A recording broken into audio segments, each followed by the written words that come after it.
So, like we said, going into next week with Watkins Glen coming up, it is a road course.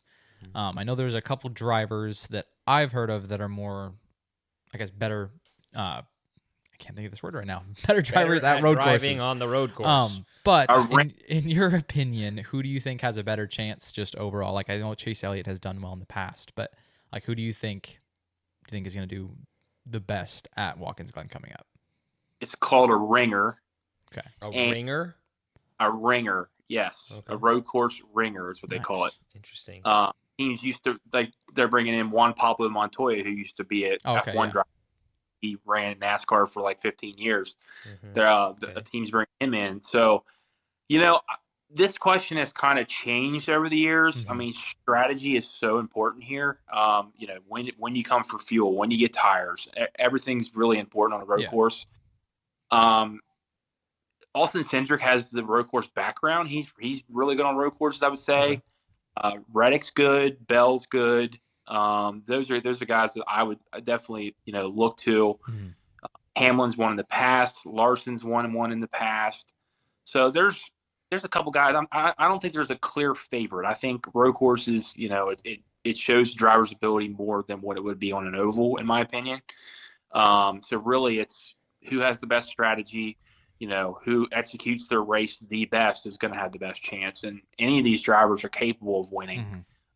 Matter of strategy. So, and because they didn't race there yet this year. They have. They raced there twice. Or wait, they didn't? No, I was going to say. They changed the schedule. I was just looking at the schedule. They haven't raced there. But okay. I was going to say it's interesting, though, because obviously New York, I know where we are in Washington, we're having pretty good weather lately.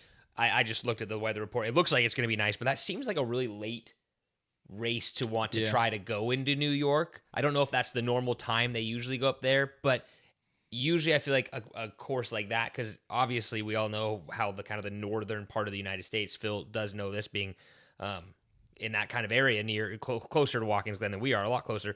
The weather can change in a heartbeat. So I just didn't know if that would have an effect. Obviously, I know that they don't race in the rain at all. No, they do. But so I was going to say, does that change for a road course compared to, a speedway or anything? Or will they race even if it is a downpour, or how does that look?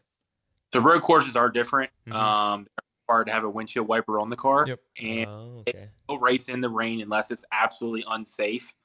But last year at Circuit of the Americas, they ran in an absolute downpour, and they should not have.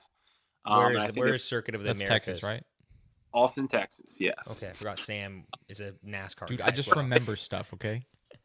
They learned a lot about what the cars can and can't do in certain downpours, but when there's like standing water, they're not going to race. But was that the first time they've kind of had that opportunity to race the new cars in the rain, kind of sort of ish, maybe, or on a road course, maybe?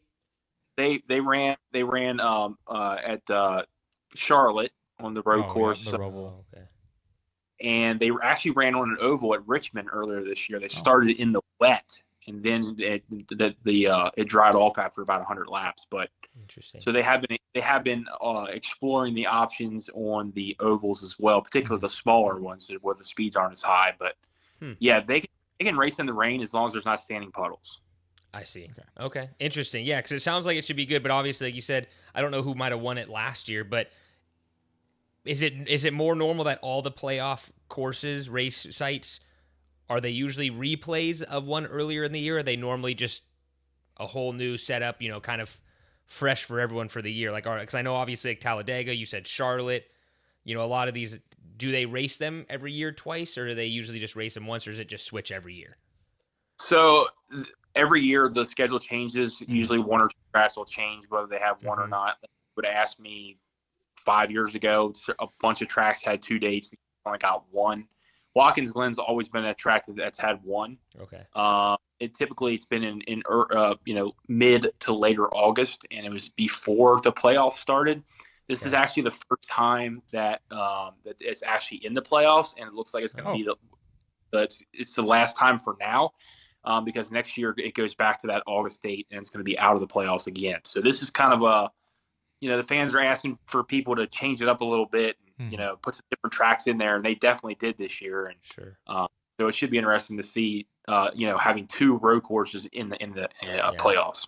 I like that. No, like you said, it gives it great parity. It really shows off kind of the difference of the drivers and the cars. Full skill set, not just I agree. super speedways or smaller tracks. Definitely having a road course changes it up a lot, which actually kind of goes into my next question. Yeah, hit us. I know you're not gonna be able to answer this perfectly, but comparing like a super speedway and a road course, do you think it's just a completely different skill set, or do you think they're just good drivers overall and anybody can really win at either of them? It just kind of depends on how the race plays out, or do you think drivers like have a preference most of the time? Yeah, I'm going to follow up on that because I've just heard that like Bubba Wallace, people do say that he's a much better super speedway. Yeah, a lot better on the super speedway.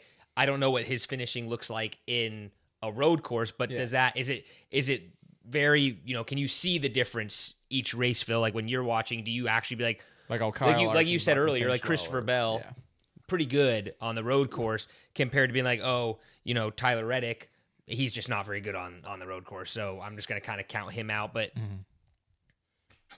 think about it this way, guys. So when you're on a super speedway, you literally have to rely on everyone else for your success. Like you can't do it. You have to have somebody pushing you at the right spot, somebody helping you at the end of the race. Okay, so basically it's a free for all, and everyone has to help other people to advance their position. In a road course, you're on your own, and that's fair.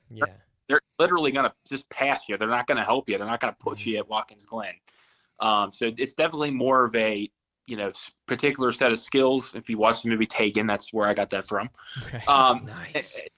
So these guys, it's definitely a much higher skill set. It's more of an art in racing. It's more skill on the road course. So do you think that because I heard, again, I saw it somewhere on one of the Instagrams or whatever, Kyle Larson is going to race the Indy 500 again. Do you think that gives him an advantage being able to, because obviously like those kind of F1 Indy cars are much more designed for obviously taking corners, doing those kind of tight knit, those type of tracks that they do. Do you think that gives him a massive advantage going into it? Yeah, disadvantage too, just because he's doing road courses with his different setup. So. Well, yeah, and then there's also other people like I don't know exactly off the top of my head, but some people are really good at like dirt tracks. Is that do any of these correlate, or is it literally just someone's race just better by race basis? Someone's just kind of better at driving on the road, and someone's just better at driving on the dirt? Well, for one, Kyle Larson's good at everything he gets in. I've kind of heard that one before.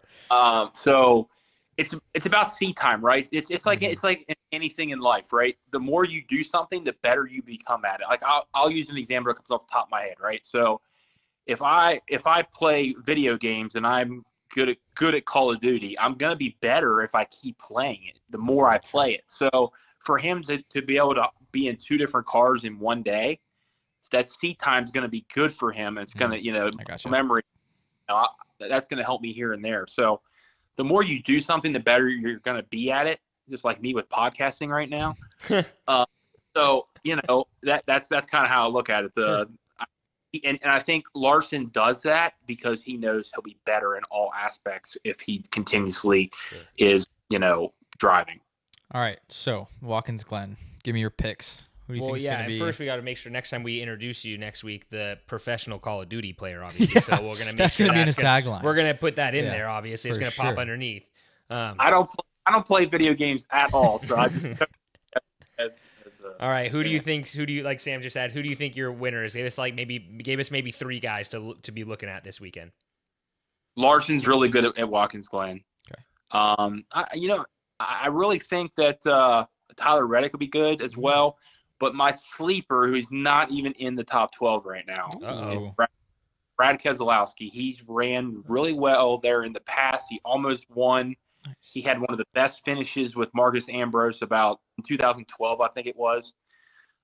He's always competitive on the road courses, so he's my sleeper pick. But yeah, I'm gonna stick with Reddick and Larson. They're really good on road courses, so we'll see how it turns. Give us one, Phil. Who do you think? Give us one name. Who do you think is gonna win it? If you have to pick.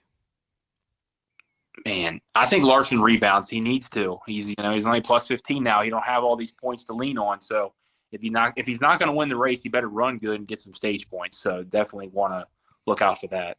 Cool. Sam, who do you got? Give me one. I'll give myself one too. You can go with Daniel Suarez. Oh, that's what I was gonna go with. I I'll feel change like it up. he obviously placed really well last week, and then I know didn't he win on a road course before? Didn't he win at Watkins Glen a couple years ago? No, he won at Sonoma. That's what it last was. year. Okay, yeah. So I was like, I know he did. Who's the real guy who doesn't know so- NASCAR sitting right here? Obviously, Sam is now a NASCAR expert, so Kellen's just going to be on his own on a Yeah. little island over here. So guys. Sorry. Yeah, I'm gonna go with Daniel Suarez. I'm going to go with what Phil said. I was kind of between Suarez and Keselowski. Keselowski's a name I've known forever, old-timer kind of now. It seems weird to think he's an old-timer because I remember when he won the whole thing and was going crazy. Old.